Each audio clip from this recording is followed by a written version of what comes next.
My next topic is going to be debt, personal debt. I've spoken about this many times. I am not against debt.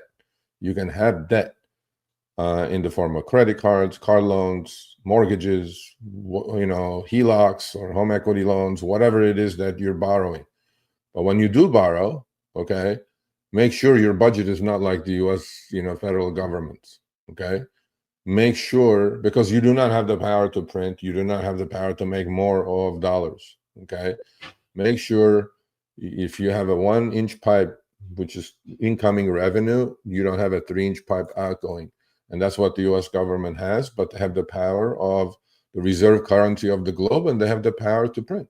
You all don't have that. The only power you have is your income through your W-2 or independent contract work keeps going up. Is it going up 6, 7, 8% a year?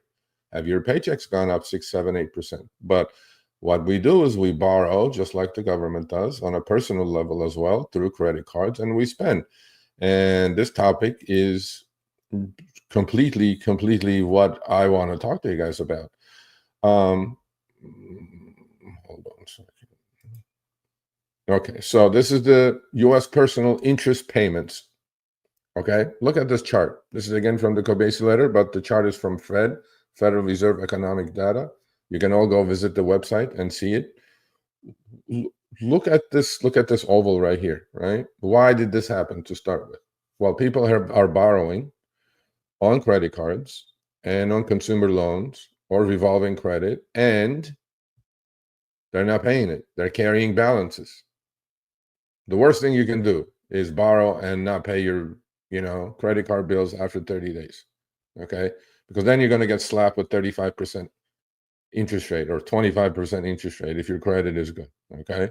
So whatever you bought for $1 literally is going to be $2 by the end of the year. Why? You already used that item, right? So U.S. personal interest payments hit $556 billion in September. That's just for a month, single month, okay? So the banks are raking the profits, obviously. Banks are taking all this money from you all. And since 2022, Americans' interest costs have doubled. Well, we know why, because Fed raised the rates, and then the banks raised the rates on these credit card revolving debt, right? Personal interest as a percentage of disposable personal income. Disposable personal income is after taxes, what you have to spend. Just the interest is at 2.5%.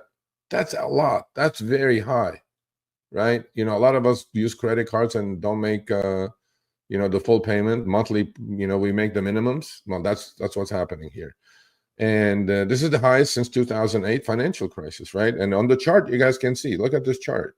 It's gone parabolic, the personal debt interest rate, just the interest payments alone.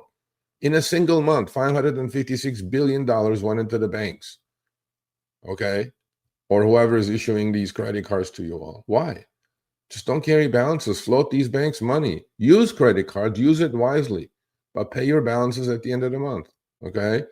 And last but not least, the total household debt sits at a record $17.8 trillion. Now, that's total household debt. That includes mortgages, that includes revolving credit, that includes all kinds of debt, right? And I am not against, I am definitely not against debt. 100% not, right? I have debt, I have credit cards, but you got to use it wisely. You have to do what the banks are giving you. The banks are giving you the money free for 30 days.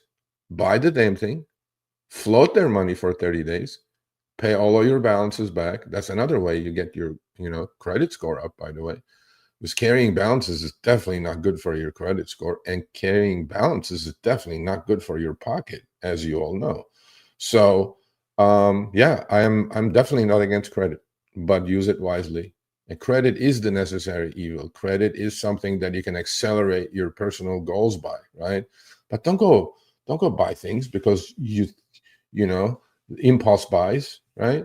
Don't do that. Just buy what you need and float the bank's money and then pay it back, because paying 30-40% interest on credit cards, not